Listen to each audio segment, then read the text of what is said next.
Kia ora koutou, everyone. Welcome back. Could I have your attention, please? I hope you had a nice break and enjoyed the lunch. We're going to get started on the next panel of the day, and I'm really looking forward to this session, which is going to consider how we can address environmental sustainability challenges in the Indo-Pacific. Can I remind everyone, I'm sure you've got the drill now, but we are taking questions through Slido, so please do submit them if you have any. And I would like to begin by welcoming Jay Marlow, who is our moderator for this session, along with his panel who are on the stage, and we've got one via Zoom. Jay is Associate Professor of Social Work at the University of Auckland and Co-Director for the Centre of Asia-Pacific Refugee Studies.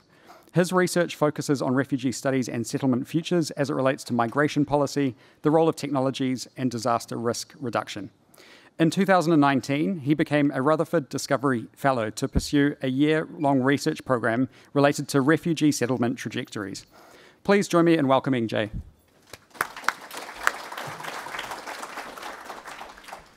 Eina rangatira, can you hear me okay? Tēnā koutou, tēnā koutou, tēnā tātou katoa. It's my pleasure to introduce three panelists here in person and Sung Young from Sydney by Zoom to introduce the third session on meeting environmental sustainability in the Indo-Pacific. So following the same format, we will have about an hour and 20 minutes where each of the panelists will be providing a 5-minute overview in relation to a specific area that relates to sustainability. And really then I'll be following some of the questions that come in from Slido from you all. And so we'll see where that conversation takes us. But just in terms of a broader context, we're seeing climate change that's characterized by high impact weather events, higher temperatures, sea level rise, salinification of water, desertification. And these are having a number of impacts, which are economic, social, political, cultural, environmental in nature, and having a certain number of impacts that relate to poverty, water security, energy security, food security, and wider implications for health and well-being, and occur at scales from local, national, regional, and international, and even transnational levels. So the questions are, is enough being done to mitigate these risks? Who should take the lead? Who should we work in partnership with? And how do we effectively respond with the battle of COVID-19 continuing to rage on? So our first speaker is Her Excellency Nziia Obermeyer. Nina has been the ambassador of the European Union to New Zealand since November 2019. From October 2016 to November 2019, she served as the advisor to the Deputy Chief Negotiator for the UK's withdrawal from the European Union. She was a European Commission lead negotiator for issues related to Ireland, North Ireland, and she speaks 4 languages, but if you could please address your questions in Slido in English, that would be appreciated. Welcome, Nina. Thank you very much. Inga mana, inga reo, inga iwi, e rau rangatira mā, tēnā koutou, tēnā tātou katoa. Kia ora hui hui tātou katoa. Thank you very much for having me here, and thank you for this nice introduction. And you've already heard from my bio that, contrary to the other gentlemen here on the panel, I'm not an expert in climate politics. I'm an expert on everything by nature of my job, ranging from free trade agreements to geopolitics to city twinning. And before diving into the issue of green investments, where the EU, or the mobilization of private capital for the green transition, where the EU is playing a leading role, I think I'll have to say a couple of words about the vast region of the Indo-Pacific we're talking about and why the EU cares so much about it. After all, it's not exactly in our immediate neighborhood. The Indo-Pacific is, of course, the world's economic center of gravity, producing almost 60% of global GDP and home to almost 2/3 of the world's population. It's key for climate action, with more than 50% of global CO2 emissions, a fact that has been recognized and the challenge taken up by major players such as Japan and South Korea. The Indo-Pacific is also an extremely vulnerable region, vulnerable to unavoidable climate impacts, and Jay has just mentioned some of them, and disruption to livelihoods. This creates risks for the stability of the region, but also for a successful transition to a low-carbon economy. Think Bangladesh, but also think South Dunedin. It's happening there, and it's happening here. The Indo-Pacific as an arena of intensifying geopolitical competition is not for us at this session to discuss. We've heard a lot about it this morning, and it's the subject of another session.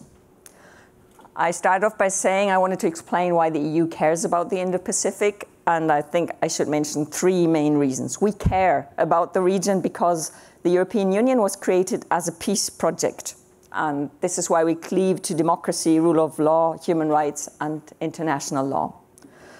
And second, because through the free trade and partnership agreements we have in the region, through development cooperation, through partnerships on climate change and green energy, through disaster preparedness, through anti-piracy missions, the EU builds and has been building for decades the stability, security, prosperity, and sustainable development of the Indo-Pacific.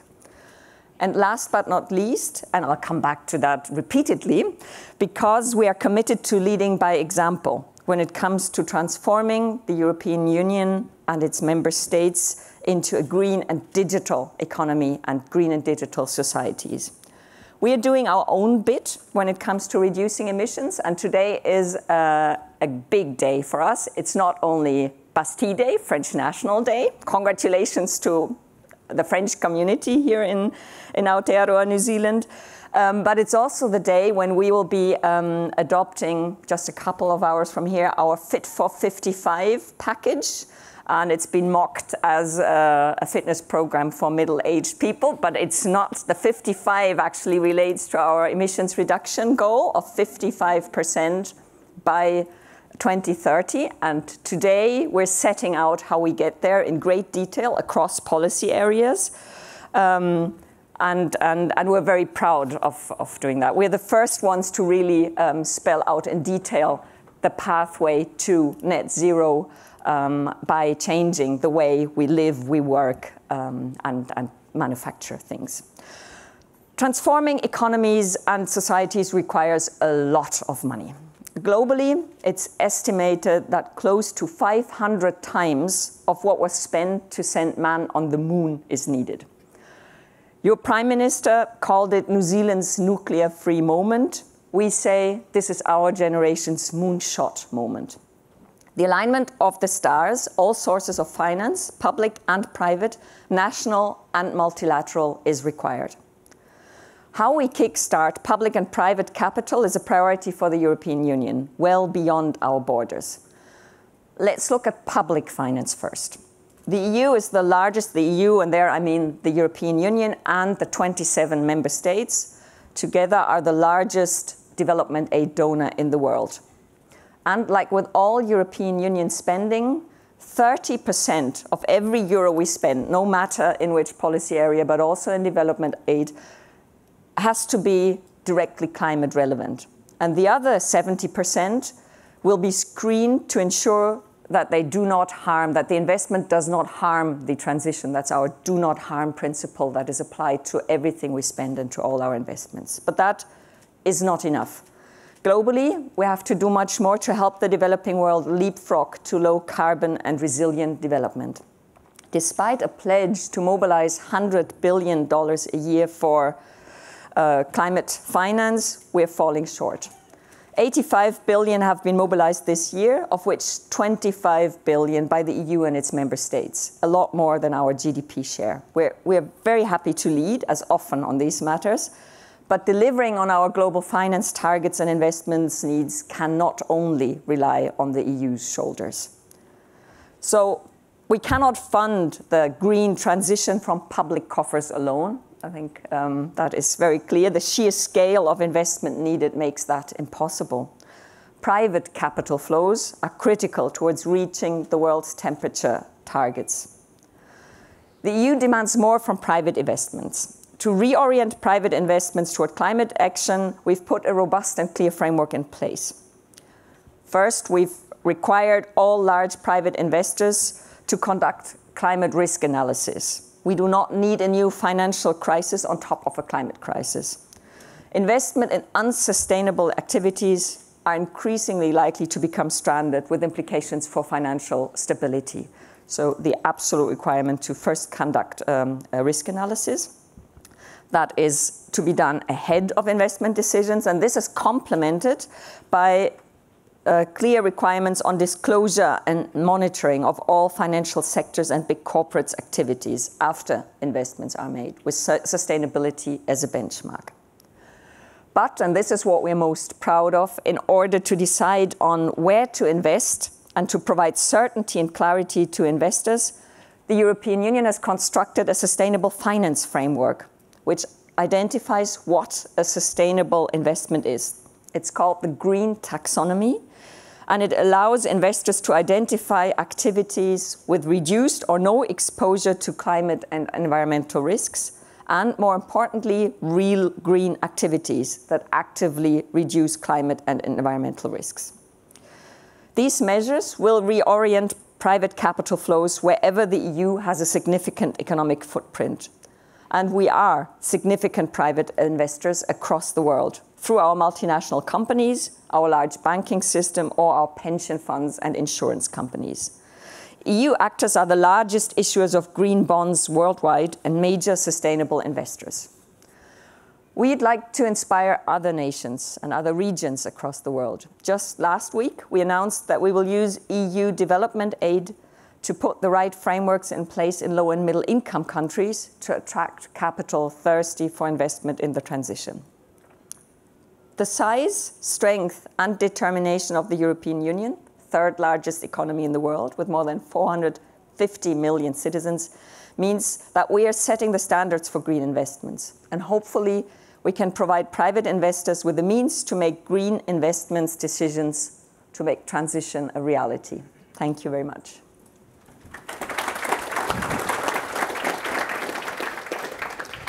Thank you, Nina. I'd like to now introduce Andreas Neef, who is a professor in development studies at the University of Auckland. Andreas has researched and published in the areas of climate change adaptation, climate mobilities, post-disaster response and recovery, global land and resource grabbing, natural resource governance, and the tourism disaster conflict nexus. Andreas has extensive research experience in mainland Southeast Asia, the South Pacific, West Africa, and the Middle East. He has twice served as an academic scientific advisor to the German Parliament. Andreas has a PowerPoint, and the floor is yours. Thanks, Andreas.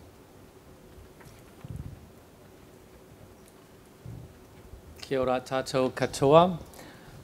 Thank you very much for the invitation. Nina is, of course, a very hard act to follow, but at least I can copy her German accent. I want to use those 5 minutes to talk about the contentious role of New Zealand in Pacific Island climate dislocation. The photo that you see here is a small community in Fiji that was relocated from its former riverside location after disastrous flash flood happened in the Bar River and the former settlement collapsed into the river. That was in the northwestern corner of Viti Levu, and we did some research in that community. But I want to start with the case of what is often referred to as the first climate refugee. You might have heard that in 2015, a man from Kiribati was deported from New Zealand to his home country after a 4-year legal battle in various courts. Mr. Teitiota had unsuccessfully argued that sea level rise in Kiribati has resulted in a scarcity of habitable space, which has in turn caused violent land disputes, that he said endangered his life and the life of his family, and that it made it difficult for him and his family to access clean drinking water. After his claim was denied, he took his case to the UN Human Rights Committee, and 1.5 years ago, the UN Human Rights Committee came up with their ruling, which was not very well publicized here in New Zealand. The Human Rights Committee upheld the earlier arguments made by New Zealand's judicial authorities that Mr. Teitiota had indeed failed to provide sufficient evidence that he faced an imminent risk of being arbitrarily deprived of his life when he was removed to Kiribati. And the HRC also said that there was no evidence that his situation was materially different from everyone else in Kiribati. Now, what is remarkable is that in this whole discussion, there was no mention of climate justice. There was no mention of who are the perpetrators in terms of climate change that makes Kiribati increasingly uninhabitable. What was also remarkable was that the Human Rights Committee, as did the New Zealand Immigration Tribunal, they acknowledged evidence presented by experts that indeed Kiribati might be uninhabitable or become uninhabitable in the next 10 to 15 years. But the UN body argued that this time frame could still allow for intervening acts by the Republic of Kiribati with assistance of the international community, which would be Australia, New Zealand, whoever wants to pitch in, to take affirmative measures to protect and, where necessary, relocate its population. Now, what is interesting that there were dissenting views. The ruling was not unanimous, which is quite a rare case. There were two dissenting views, and one of the members stated that New Zealand's actions is more like forcing a drowning person back into a sinking vessel, with the justification that after all there are other voyagers on board. Now I want to use the remaining 2 minutes to make a case for what I believe is a necessary climate mobility justice framework for the Pacific, because the current situation of climate migrants or climate refugees, as you might also call them, is that under current legal frameworks and migration refugee policies, climate migrants face a dual disadvantage. First, they are disadvantaged by global climate injustice, which forces them to abandon their homes and livelihoods. And secondly, they are subjected to various forms of what we can call legal violence through non-recognition of their particular migrant status. And as a consequence, they face detention and deportation as irregular migrants because their status is not recognized. Hence, climate migrants suffer from a combination of climate injustice and mobility injustice, which we need to recognize.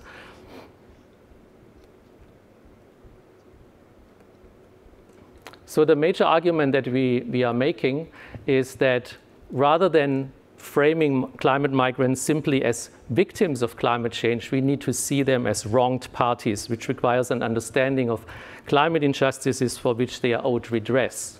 We have a moral obligation to accept climate migrants.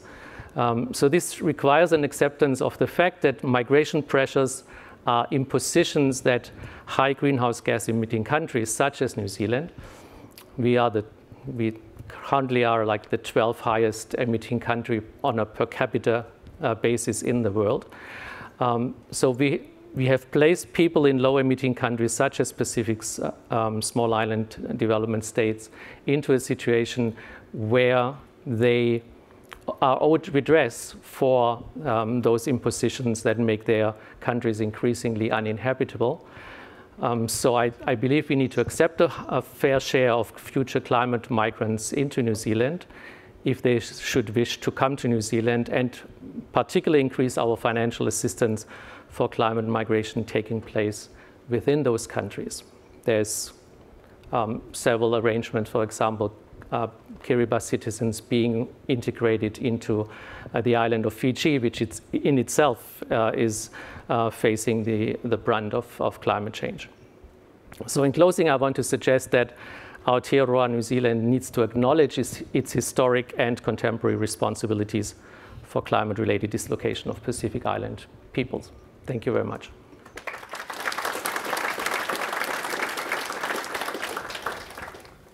Thank you, Andreas. I'd like to now welcome our virtual panelist, Dr. Sung-Young Kim. He is a senior lecturer in international relations at Macquarie University, where he teaches international political economy. He's a political scientist leading a project on the sources of competitive advantage in exporting green energy systems, which examines why, what, and how East Asian governments and corporations are promoting new high-tech green energy industries. Kia ora, Sung-Young, welcome. Thank you very much, Professor Marlow, and thank you very much to the organizers of this conference. It's a privilege to be part of this panel. I'm speaking to you here from Sydney, Australia, where we're currently in lockdown, And as part of my conditions for doing this talk in my office, I need to wear a face mask. I hope you can all hear me well anyway. I wish to acknowledge the traditional custodians of the Macquarie University land, the Watamatagal clan of the Darug Nation, whose cultures and customs have nurtured and continue to nurture this land since the dream time. We pay our respects to elders past, present, and future. When thinking about the question of ecological sustainability in the Indo-Pacific, for me, that question really boils down to the question of how to do that while trying to pursue economic growth and the interrelated question of energy security. That is indeed the question that countries like India, Japan, China, South Korea, Taiwan, Singapore, that these countries are all facing. It's important for them because these, of course, are the manufacturing centers of the world economy. There are two major things I'd like to convey today. The first thing is that environmental sustainability cannot be achieved unless we simultaneously, not just a society issue, but simultaneously pursue the question of economic growth and energy security. And the second major point is that the most effective, in my view, and the most realistic, perhaps, way of addressing all these three interrelated goals is through the framework of green growth. Indeed, this is the framework that the East Asian countries in particular have been pioneering. And I come to this position after a decade of following East Asia's answer to the global climate crisis. And as I just said now, they've done that through the prism of green growth. So what is green growth? It's a term that's been circulated by the Korean government since 2008 under the former president Lee Myung-bak. And it's now been a term that's been embraced internationally through international development bodies and governments as well, including, I might just say, by the New Zealand government in 2011 through its Green Growth Report. So in my meeting with former chairman of the Presidential Committee on Green Growth, Dr. Soo-Gyu Young, when I was in Korea back then, he described green growth as this: it would work as a new development paradigm by harnessing green technologies and clean energies to create new growth engines and jobs. Greening means innovation, and this would drive growth. The Korean view is that the old paradigm of brown fossil fuel-based growth would no longer work. So what countries such as Korea, Japan, Taiwan, Singapore, and of course now China are doing is that they view climate change principally as a techno-economic challenge, not principally or even mainly as an environmental challenge as I see it, as has been the case in so many Western countries. Why? Because for these countries, the manufacturing centers of the world economy, the reality is that the goal of ecological sustainability simply cannot be pursued without simultaneously addressing the goals of economic growth and energy security. So what's happened so far? We understand that the East Asian countries has become one of the leading centers of technological innovation in the new green economy. OECD statistics demonstrate that, as do other private consulting reports. And indeed, when you look at South Korea's response to the COVID crisis, the government launched in 2020 the Green New Deal, which is based upon enormous private sector and government-led investments into digital and green infrastructure and investments.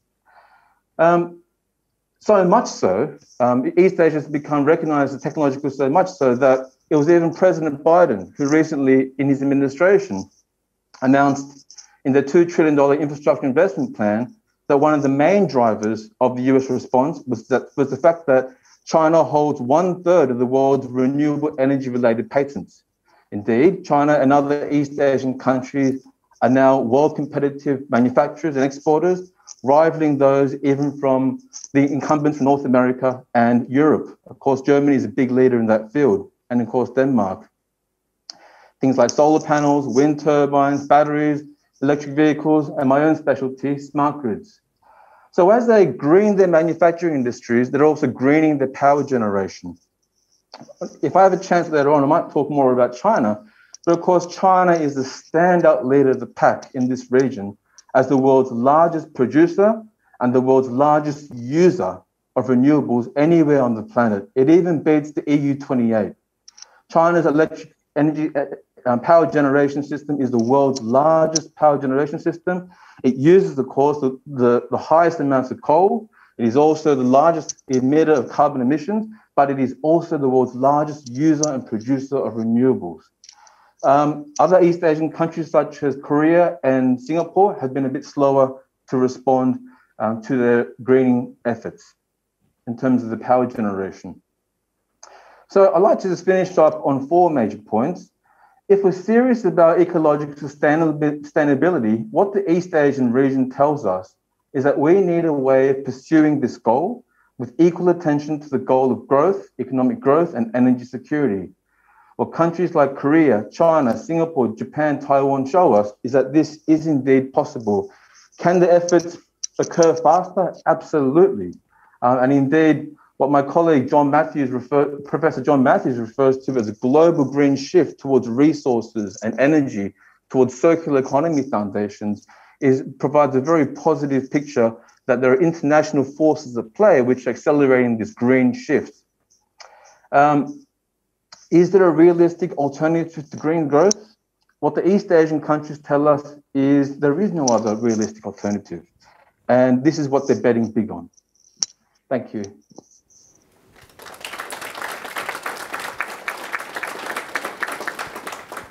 Thank you, Sung Young. And now, last but not least, I'd like to welcome Riley Webster, who is the Operations Manager at Volunteer Service Abroad, or VSA. VSA sends skilled New Zealand professionals to work alongside partner organizations in the Pacific and Southeast Asia to address the biggest challenges of the region, with climate change and the environment a strategic priority area. Its focus on capacity building enables individuals and communities to address issues at a local level and achieve what is important to them. Through roles with sustainable coastlines based in New Zealand and Papua New Guinea, Riley has worked across the Pacific for the last 10 years on programs to prevent plastic pollution and improve waste management systems. Kia ora, welcome, Riley. Kia ora, thank you, Jay. I'm actually going to stand up here, if I may. And look, 5 minutes to discuss such a topic as complex as this. I really couldn't move past the title of this session, actually, and I just wanted to make a really quick point, or endeavour to, around sustainability and the word sustainability. I mean, we seem to use this word on a continuum from using a reusable container on a daily basis all the way through to, you know, systems thinking around, you know, the finding a good balance between profit and planet and people. And I feel that this term itself has been largely diluted and possibly not even clearly defined to start with. So how I've become accustomed to understanding this word and what it represents doesn't adequately reflect, in my opinion, the depth, complexity and scale of change and action that is required to address perhaps the biggest challenge that we've ever faced as humankind, which is, of course, climate change. We've gone beyond needing to sustain the way we are and the way that we interact with the natural world. We need to continue to explore and invest in large-scale ideas, products and approaches that are regenerative by design, and to amplify what some of my other panelists are saying around green growth. We need to really design how we exist, live and function around not only effective use of resources, but also how we're able to replenish and regenerate our environment through our practices. This level of systems thinking needs to be encouraged, it needs to be funded, it needs to be adopted at the highest possible levels. And I believe that New Zealand has a unique opportunity to contribute here, and especially in partnership with our region. We're starting to see some really widely accepted and scalable examples of regenerative design with buildings, within agriculture, just to name a couple. So we're on the right path with this thinking. And there's a lot more examples in the pipeline that I know my other panelists would be able to speak to a little bit more as well. So I think that the language of climate needs to be reimagined a little bit and needs to be rethought. And particularly, I think, for the younger members in the room, you know, it needs to be constantly fresh. It needs to be understandable and it needs to be inspiring. We can't let these terms and our ideas around them and these concepts go stale. We're trying to get a global populace on board with what this actually means and how they can take action in their sphere of influence. So all this to say, my point around sustainability. Question, critique, and seek to understand what the true impact of initiatives and products that claim to contribute to sustainability are. Seek to involve yourselves, your organisations, businesses and institutions with initiatives that contribute at a scale and a level of change that pushes the boundaries of thinking and practice. At a more practical level, we know that there's going to be an increase in extreme weather events within our region. Protection and preservation of life should be absolutely paramount. So a clear continuation of and a coordinated focus on disaster risk reduction across the region is needed. The focus on further supporting the development of community resilience and public sector governance, which strengthens economies and societies to withstand shocks and manage crises while protecting future well-being.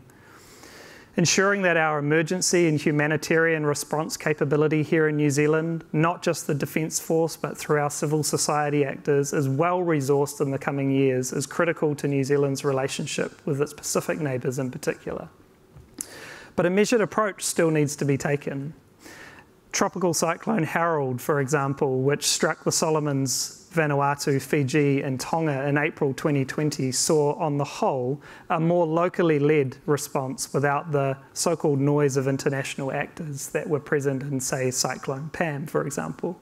So in some instances, a return to traditional support structures and the empowerment of local level administrators and responders was seen as successful and an important part of further developing resilience. We need to focus on food security, agriculture and adaptation. Working at volunteer service abroad, this balance of providing capacity building or capacity development support to our in-country partners whilst also promoting local agency to address key challenges and issues is a daily balance. In the climate change space, there is still a steady stream of requests from our partners across the Pacific and Southeast Asia for support of a technical nature in resource management, particularly water management, transition to renewable energy, and organisational development and governance. We're also seeing an increase in requests for capacity development in communications and media. Advocacy and telling local stories of the challenges that they face is seen as increasingly important. New Zealand has been much praised for its role in managing the pandemic, and rightly so. But equally, many Pacific countries have shown impressive, strong governance and resilience to keep the virus out at all costs. Samoa, Vanuatu and Kiribati, for example, have successfully managed COVID-19 cases entering their isolation systems. As in New Zealand, leaders of Pacific countries and communities have been able to spend time at home and gain an increased understanding of the scale of the challenges that they presently face. When it comes to climate change and plastic pollution or waste, issues that on the whole do not recognise national boundaries, there is need for all parties to better understand the opportunities present through collaboration and put in place the required policies, legislative frameworks, programs and other enabling factors. In some ways, COVID-19 has created a sense of space between local and international communities. There now exists an opportunity to re-enter that space with a clearer understanding of what collaboration and partnership truly means to achieving the outcomes most important to Indo-Pacific countries, New Zealand included. Thanks, everyone.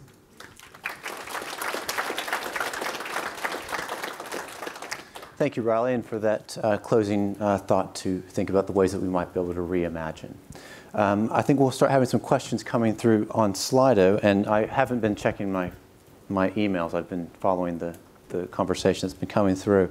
Oh, you can see them, but I can't. Okay, good. All right, well, I'll just stay on. There they are. One of the ones that I was just, maybe I'll just take the one that's at the top there. And particularly of interest because the word refugee comes from the 1951 Convention, which was a legal term where the refugee was created following World War II, which was about protecting people with well-founded fears of persecution. And obviously, one of the challenges with the climate refugee term is that climates don't persecute people. People persecute people. So, I mean, I guess maybe, Andres, this might be a little bit of a question for you, but anyone else is also welcome to address that. But should we prepare for large numbers of climate refugees from uninhabitable areas? And if so, does that create challenges over sovereignty and citizenship? Yeah, thank you for this question. I think it's extremely relevant. A few years ago, there were quite alarmist figures around climate migration globally. There were expectations that there will be like 200 million climate refugees by 2050. I don't expect too many climate refugees from small island developing states in the Pacific because populations are relatively small anyway. And many people actually have quite strong place attachment and they want to stay on and fight.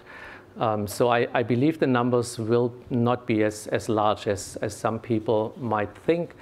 And it's important, but it's important that those who want to leave, I think they should have the possibility to choose to leave, even if their leaders say we want to stay on and fight. On the other hand, we also need to look into issues like if too many people leave the islands, it can well happen that those islands become ungovernable because institutions break down, social networks break down, cultural identity might suffer, so that these islands become ungovernable before they become actually uninhabitable. The other thing, and the question about sovereignty is really important.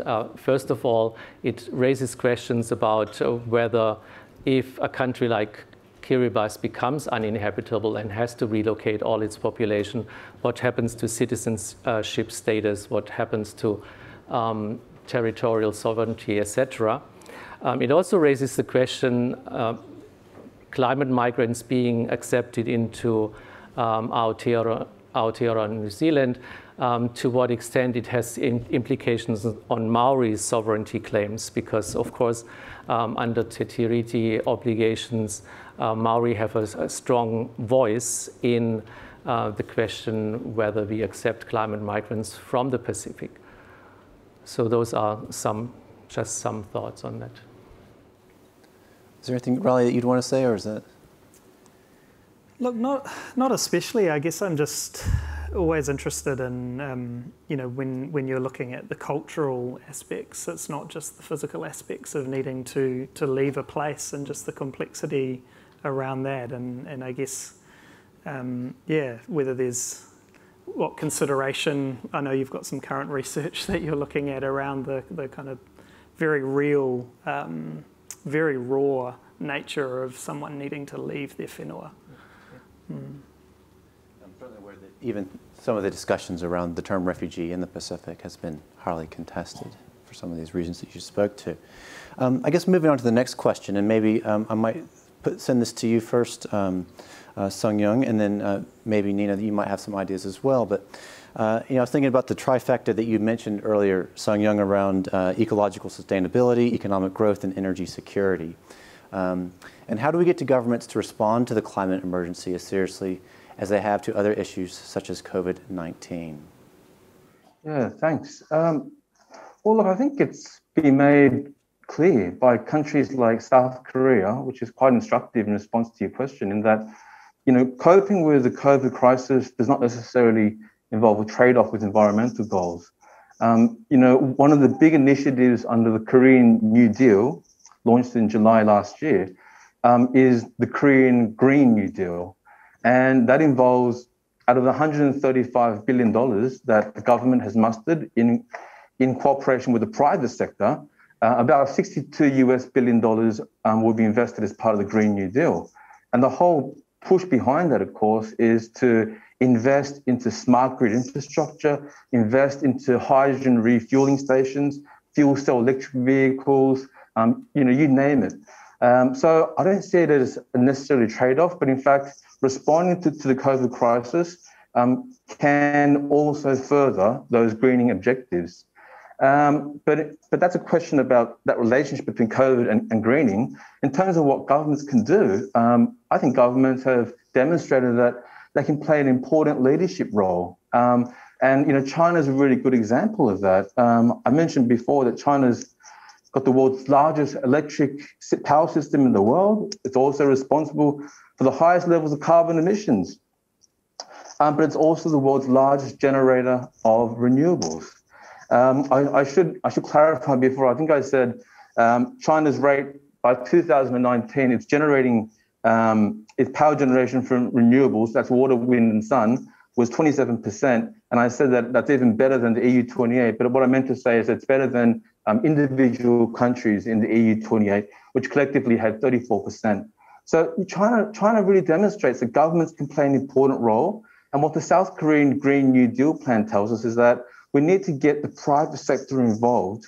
We need to get private sector to be the major drivers. Governments can certainly provide seed funding and that leadership, but the private sector really needs to be the major driver of greening. And that's why the idea of green growth can have so much appeal.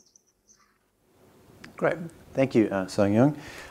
We've just had a question come in, which I think relates to this previous question, which is to you, Nina, which is, where do you see space for closer cooperation between New Zealand and the EU on climate change? Yeah, thanks a lot, and happy to go into that. But if I may just add to what Sung-Young just said and fully subscribe to this notion of green growth, which is something that we are very much convinced of also in Europe, where we see the green transition really as the new growth model, and there's simply no alternative to investing in climate action as quickly as possible, because the cost of non-action is so much greater than the cost of actually acting, and all investment would go into productive assets, so would be recouped quite easily. So yeah, fully subscribe to that, and also to the fact that we can see some leading examples here in the region. On the question of space for closer cooperation between New Zealand and the EU on climate change, there's so many parallels in the discussion. Just watching closely, of course, the discussion following the final advice from the Climate Change Commission. There's so much space for exchanging experiences, just talking about very concrete policies, such as how do you promote the use of electric vehicles? How do you ensure that houses are insulated in a better way than they currently are? And this is something we're working on here in the delegation, to bring practitioners together, to have cities speak to each other on their experiences when it comes to how do you change mobility, how do you achieve a modal shift to more public transport. So all a lot of parallels and similar discussions. And then coming back to the topic I covered in my introduction, sustainable finance is of course another area of cooperation where New Zealand is part of the international discussions, and is also looking at setting up the taxonomy for green investments. So yeah, lots of scope for cooperation. Right. And so, I mean, I guess shifting from from this international arena to one around local indigenous knowledges. I'm looking, I guess, at you, Riley, thinking about some of your work with VSA and how much value is given to indigenous knowledges throughout the Asia-Pacific region to improve those sustainability outcomes. Yeah, and of course I wouldn't sort of care to speak on behalf of Indigenous populations throughout the Pacific, so very conscious of my positionality. But I was lucky enough to be a part of a conference last week on Pacific resilience, and one thing that I remember from one of the sessions was just this point. So I'm glad that the question's been raised. Was, you know, we know that there's a lack of data, and this is often used, you know, as a bit of a stumbling block to creating legislation, to then, you know, see larger action in this issue. And so it was a bit of a call from a few Indigenous people around recognising the ecological knowledge as data of some form in itself. And, you know, there were some examples around, you know, when a certain bird flies really low, in a certain direction, we know there are strong winds coming more so than what the prevailing winds would be. And other examples around the reef turning a certain colour just before a tidal wave, and leaves turning of a certain tree turning a certain colour as a signifier of drought. And so, you know, I've experienced that sort of thing firsthand when I was in Papua New Guinea working on a World Vision project, and we went out to a village. We were there to do monitoring and evaluation based on fish stocks. We got there and the community said, the leaves haven't fallen off that tree yet. The fish aren't there. We haven't even gone out yet. And so there's this inherent sort of knowledge, Indigenous knowledge, which I think does need to be recognised alongside scientific, modern scientific knowledge. And so to find a really good middle ground there and a recognition of modern and Indigenous viewpoints is really, really important. Thanks, Riley. Andres, is there anything you'd want to say there? Yeah, I think that relates to the next question. I think New Zealand's approach to aid and development is still very much a kind of external knowledge export kind of approach, where there's very little recognition currently of the indigenous knowledge that is there, and how to harness that indigenous knowledge and bring it together with scientific approaches to, for example, climate resilience. One example, that you remember the first photo that was up there in my presentation from the village in Fiji.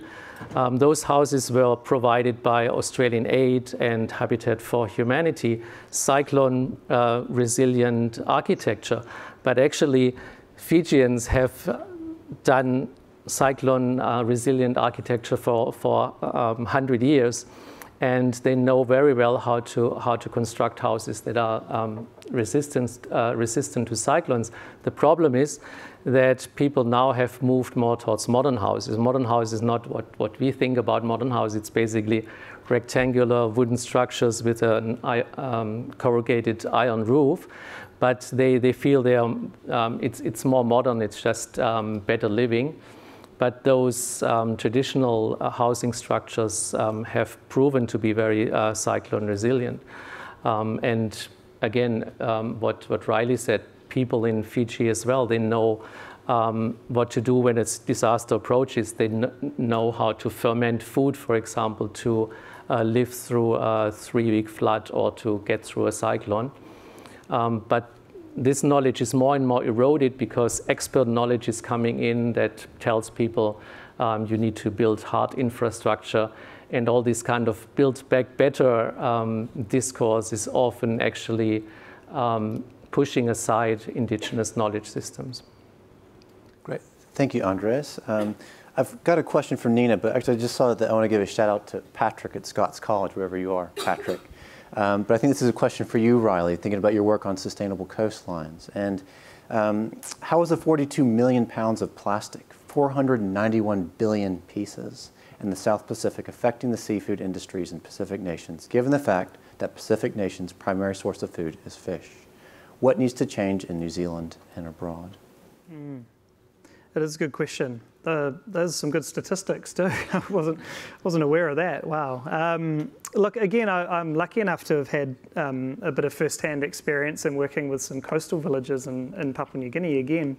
And you know, these are people who rely on fish for their livelihoods, and yeah, it's a big challenge for them what they do with all of this waste. We're talking about, you know, places where waste infrastructure is not sufficient to have collections and things like that. And so we started to do some work with them, and they also worked with us to try and understand the impacts, to be honest. But looking at the different methods of disposal, you know, putting it in the ground has a certain impact. If you put it on a boat and take it out to sea, it has a certain impact. If you decide to burn it, it has a certain impact.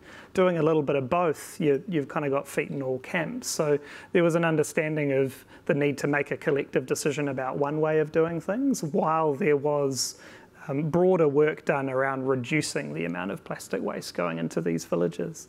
In terms of the effect on food stocks, there's more and more research being done around this, around the sort of endocrine disrupting chemicals getting into the food chain and affecting humans as well.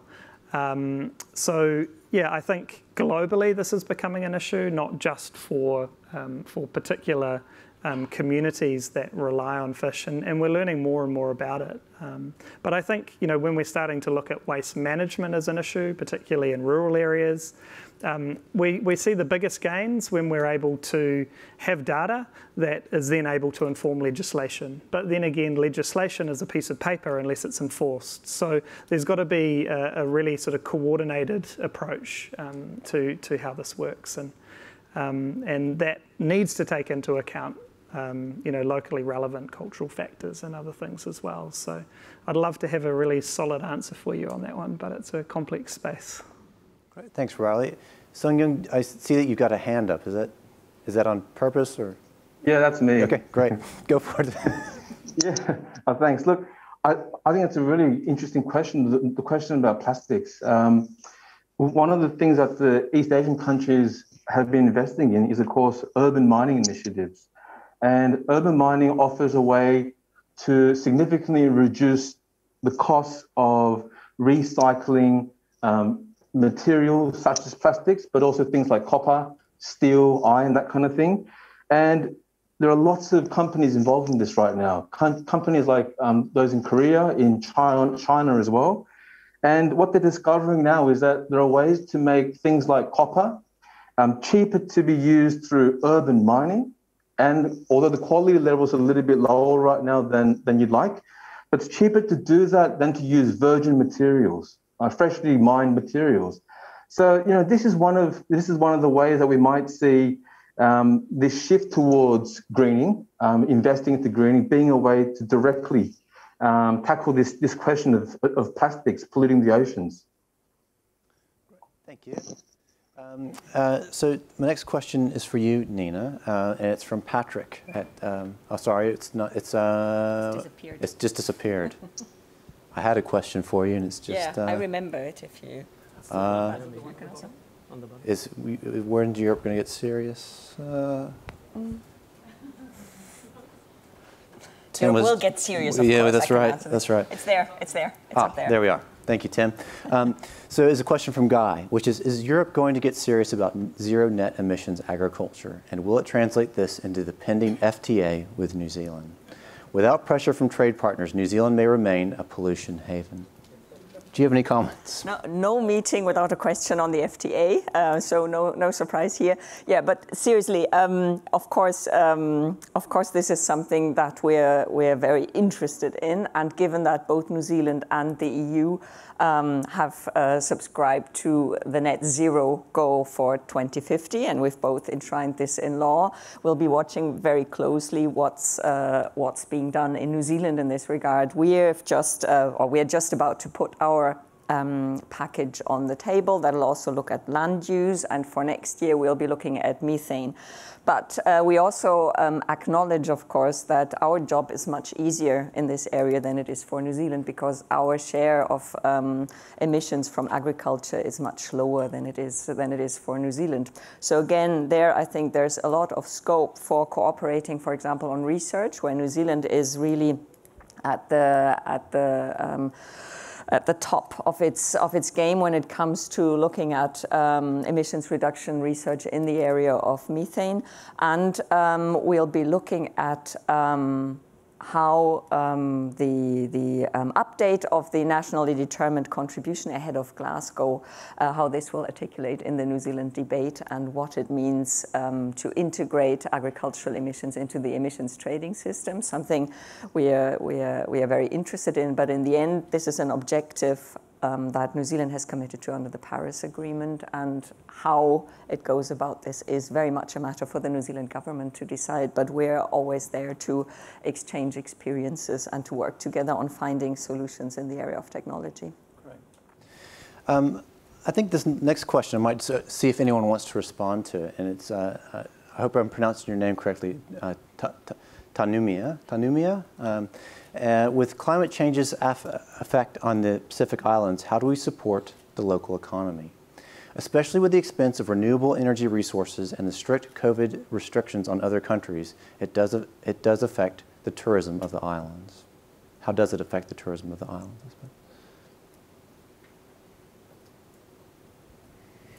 Well, tourism came to a standstill in most Pacific Island countries, and I think it has, in some way, devastating impacts on local communities. But it's also kind of weird that we promote tourism, which contributes still to additional emissions and causes more climate change affecting those Pacific Island countries. So we are basically perpetuating a problem if we promote tourism in the same way as we have done in the past. So probably some Pacific Island countries, and I heard it from the Cook Islands, that some people reconsider whether they have put all their eggs into the basket of tourism, rather than thinking, how have we lived before tourism arrived on our shores, and can we go back to that kind of lifestyle where we are more looking into a subsistence economy, an economy that is more self-sufficient rather than depending on tourism dollars. Great. Thank you. So I suppose that also maybe addresses Patrick's question down there at the bottom as well. And I guess the next question, I might even start off with maybe you, Sung Young, and then open it up to other people as well. But I was again thinking about that trifecta that you'd spoken about. We're on sustainability, growth, and security. And we know we need long-term goals and action for climate policy to be carried out, but we can't seem to look past short-term political campaigns. What do you think it will take to detach climate change policy from political cycles? That's the $1 million question. I might just refer to that classical case again of South Korea, where the country's president, President Lee Myung-bak, in 2008, literally hedged his political fortunes on the idea of green growth, low carbon green growth. It was his big political slogan. He was the man who launched South Korea's 5-year plans to develop a green growth economy. And of course, the fear was that at the end of his tenure, that the green growth project would essentially end. That didn't happen. There was some level of downgrading in terms of the institutional infrastructure in the government for supporting green growth, but that certainly hasn't been the case where we've seen a significant impact on the country's commitment to green growth. In fact, if you look at South Korea's Green New Deal, it's continued. Green growth is a major focus of the government's response to COVID. So, yeah, that's how I would respond to that particular question. Great. And Nina, would you? Yeah, no, I would very much agree with that. I think we are already past political cycles in many respects, and by adopting laws in a consensual way that set the framework for getting to net zero, it makes it more difficult to reverse this following the next government. I think that is important to note. And in addition, I think money, again, plays an important role, because if it's no longer worth investing into and sink investments into fossil fuels, then we will see that this shift will become irreversible. So I think with these two elements, regulatory frameworks that are not easily overturned, and a clear push into green and not greenwashed investments will make this very much a force that will not easily be overturned. Right. I might go to this question by Anonymous, and I think it may approach you first, Andreas, but I've heard some in the third world countries may view Western environmentalism as a hypocritical pulling up of the ladder after the Western world used fossil fuels to achieve their dominant global position. Do you have any thoughts about how we should respond to this idea, or even a critique of kind of how some of these discourses have been framed? Yeah, I mean, I completely agree with this view that Western environmentalism is hypocritical, and I don't want to spoil what Nina says. I said the EU is really doing a lot in terms of green energy and energy transition, but we also have to kind of keep in mind that a lot of the green transition is actually exporting environmental degradation to other countries. Think about Germany importing palm oil from Indonesia and Malaysia, turning it into biodiesel, and then fueling tractors and trucks in Germany and calling it the green transition. There was recently a story about wood pellets used from the American South for heat energy in the EU, which destroys livelihoods of African Americans in southern states of the United States. So there's lots of issues where Europeans and of course New Zealanders as well. I mean, think about the fact how New Zealand has depleted phosphate resources in the Pacific to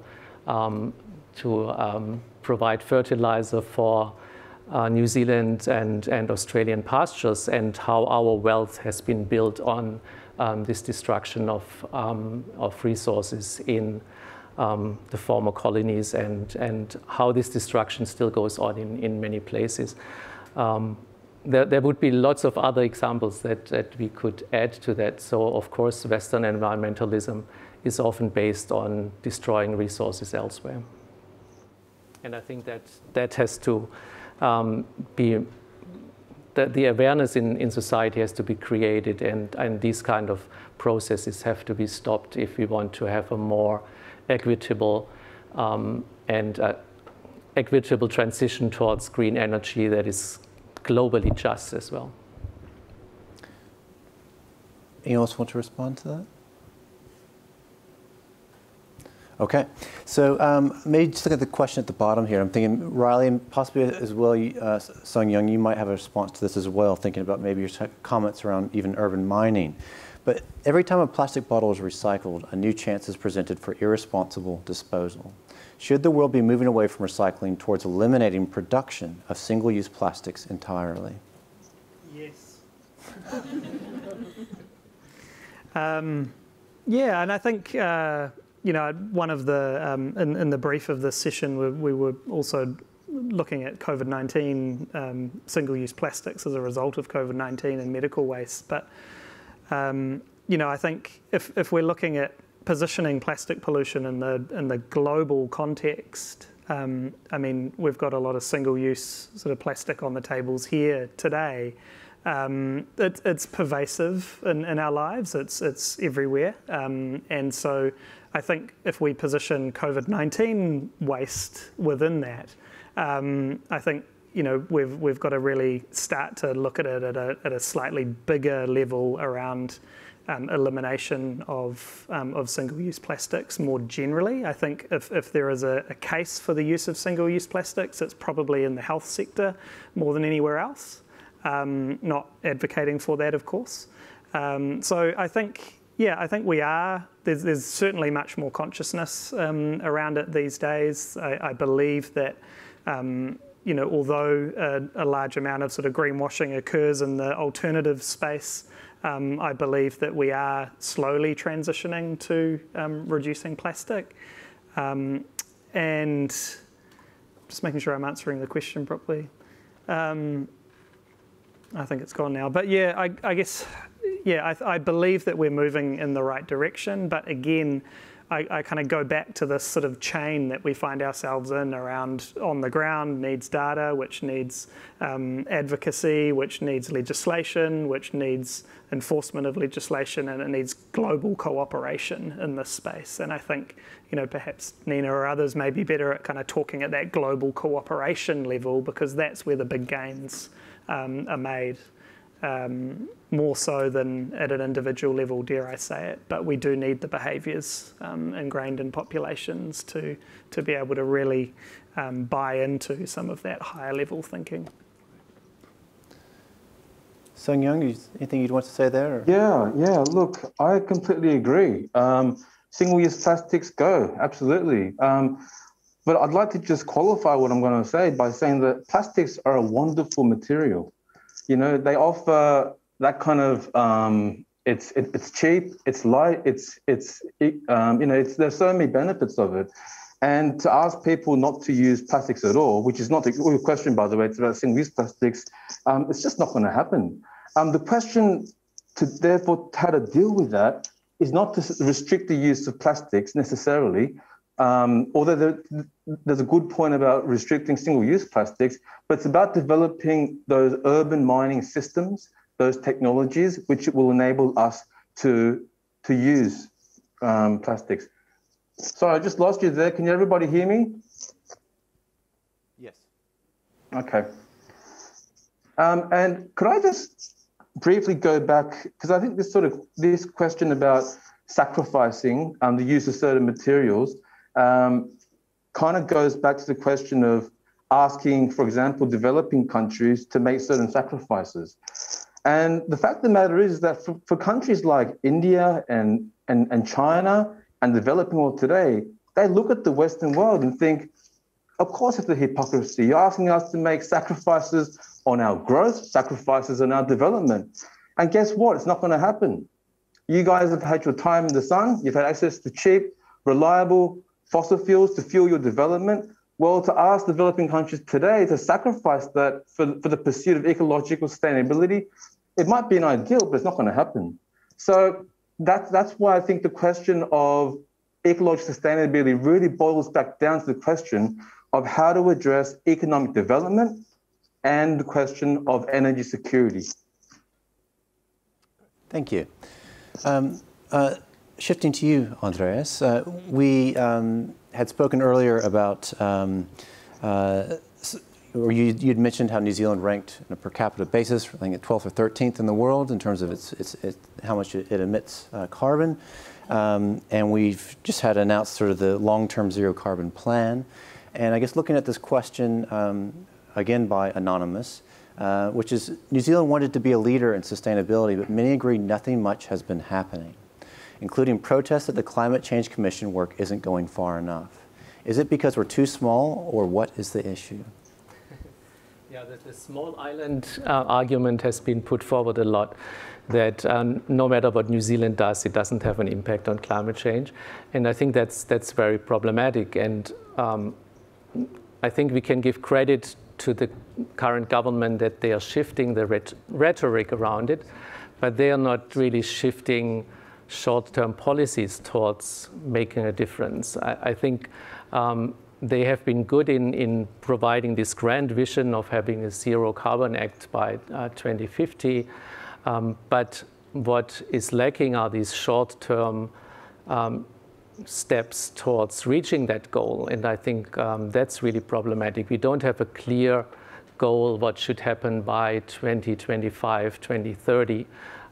We can't just wait, and I think in the morning the National Security Advisor from the US, who was with us on Zoom, he mentioned that we have to have these intermediate steps towards these long-term climate goals.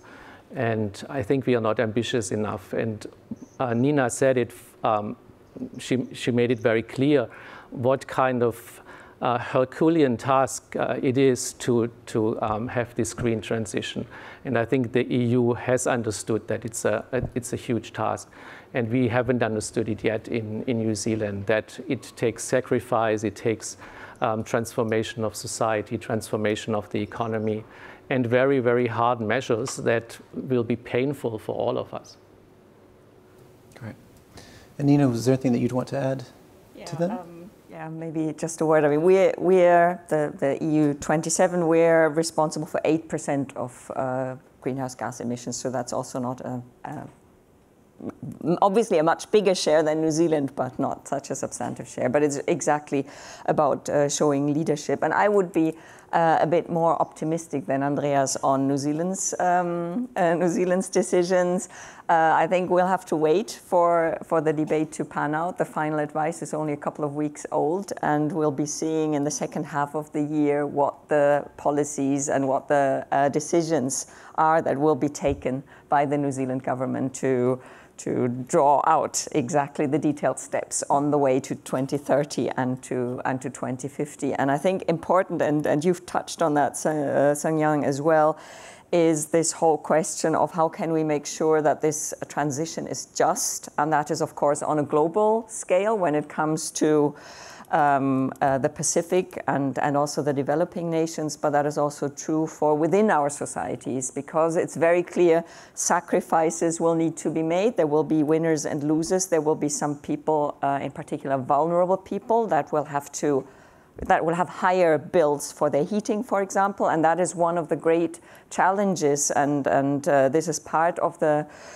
discussions within the EU at the moment. I can see this already featuring quite prominently in the New Zealand debate. How do you ensure that nobody is left behind and that those that can't afford to pay the extra costs of transitioning will get help from governments? So I think that's just to add another complexity to the debate. This is something we'll have to urgently address if we're not going to lose large swathes of the population in the transition process. Thank you. And so I think this next question, probably Andreas, Riley, and even Sung-Young, you might also have some views, maybe at a higher level. But looking at this, again, the bottom question, which is what viable options do we have to support energy security in the South Pacific in place of fossil fuels? So I think maybe Riley and Andreas, you might have maybe some examples or some ideas around that, and Sung-Young, maybe even at a higher level around some of these challenges and tensions that you'd spoken about, if you might be able to respond to that as well.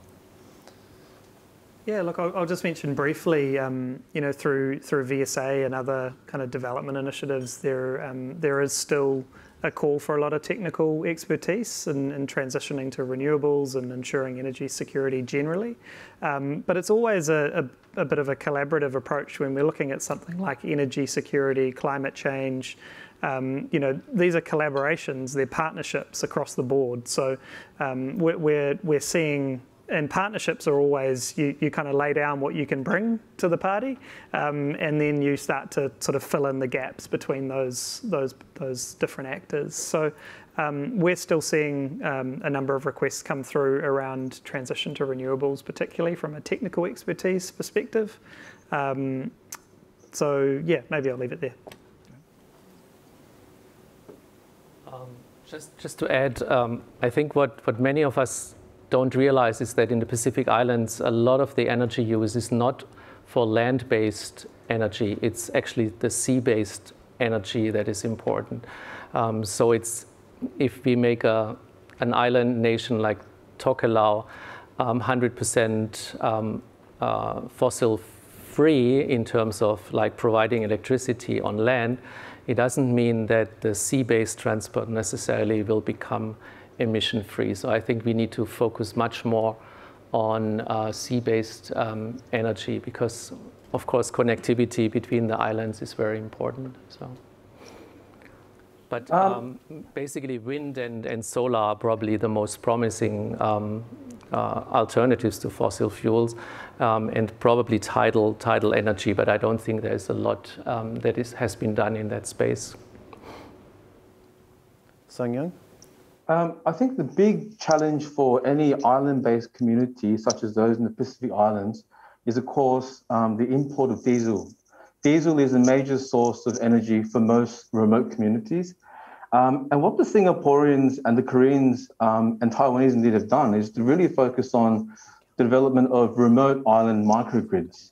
And what that enables, what they've done after trials now, and they're being commercialized as we speak, is that it's actually now cheaper to use batteries coupled with wind and solar to generate an island's energy needs than it is to service very expensive and dirty diesel. So this is just one example of the way Pacific Island countries can actually enhance their energy security. That comes to mind for me. And I'd like to recognize that Patrick and Tanumia have won the award for the most questions asked in Slido. They're making my job quite easy today. But maybe I guess I think this is a broader question, and I'm not even sure who to address this to, and we'll just see if we get a response. But I think it's the question of accountability. In that we've just spoken about how New Zealand is a very small player and what it's doing. Does it matter? You said the EU's emissions account for 8%. And so the question that looms large then is, as Patrick puts it, China, US, and India, nations striving to gain a foothold in the Pacific. these 3 countries are also the 3 largest pollutants in the world. Who is to be held accountable, or what might be some ways to engage them in these conversations or these considerations?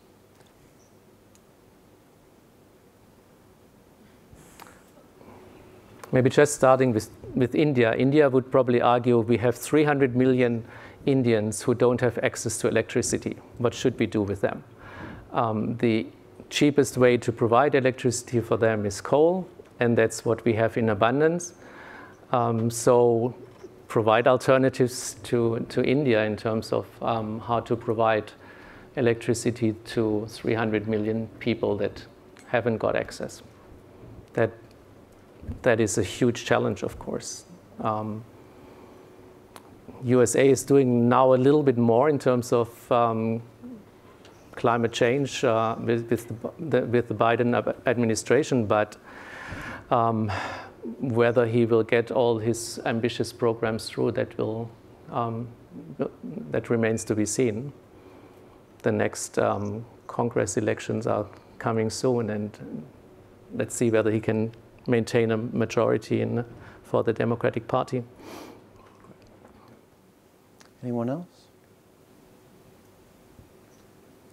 Okay. I guess this is probably another general one, but it is one around sort of key messaging. And it's how can the New Zealand government use COVID-style messaging to tell the story of climate change and the scale of the transformation required? And I guess maybe there might be an example of maybe the work that you've done where messaging has been particularly effective to actually bring about change or to compel people to take a different perspective.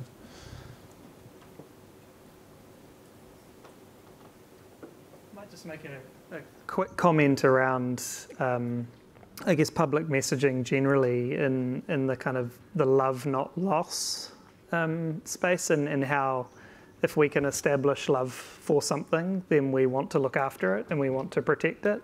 And human nature works in that way. And so the more effective public awareness campaigns are often focused on that connection, identifying that connection and that love, and then getting people on board with that type of messaging.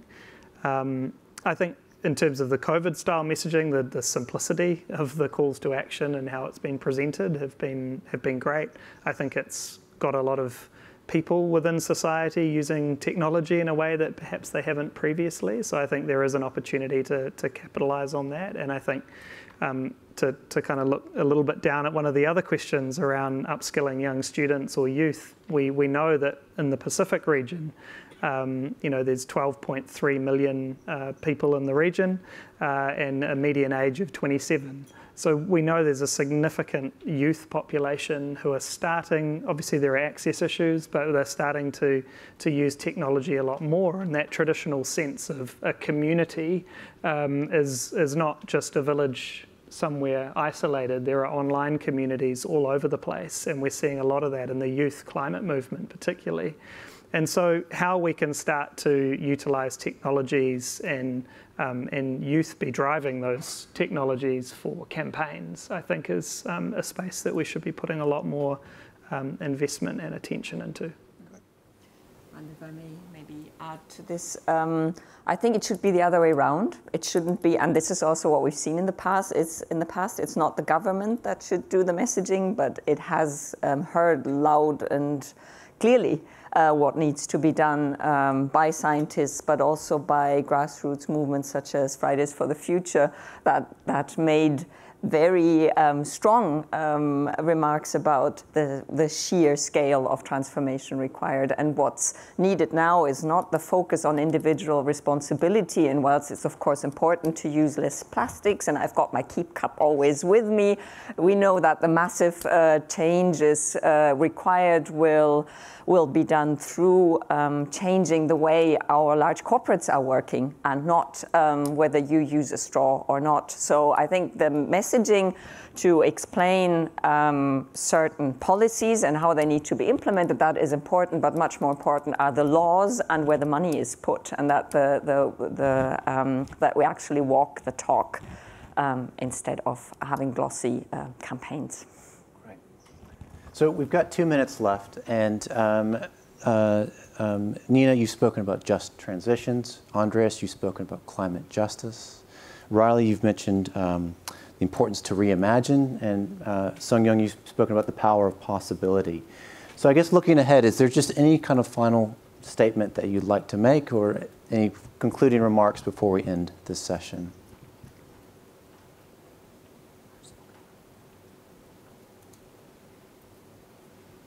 Any final word from the audience? We have spoken enough, I think. If there's no final thoughts, Sung-Young, is there anything that you'd like to conclude with? Look, one question I often get asked from my students is, Dr. Kim, is it too late? Is it too late to do all this stuff? And my answer is this. There's a lot of people that say yes, but based on my research, I think the answer is a definite. It is not too late. It is possible. We're at a tipping point, but we are developing the infrastructure, the institutions, the awareness, the technologies, and pushing back against climate change is indeed possible, and we shouldn't give up. That's what I would like to finish off with. Great.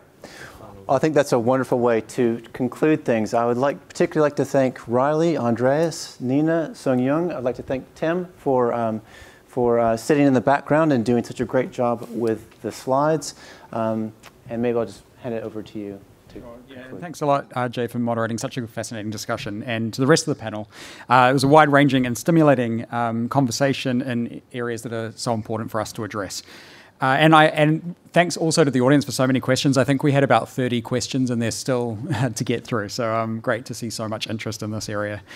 We are now going to break for afternoon tea, which is in the usual location, and we'll be back at 3:15. Just to note, the two sessions that are on offer, the final two sessions, there's a panel discussion on regional geopolitics and human security upstairs, and a geoeconomics APEC panel in this room here. So I'll see you all back at 3:15. Thank you all very much.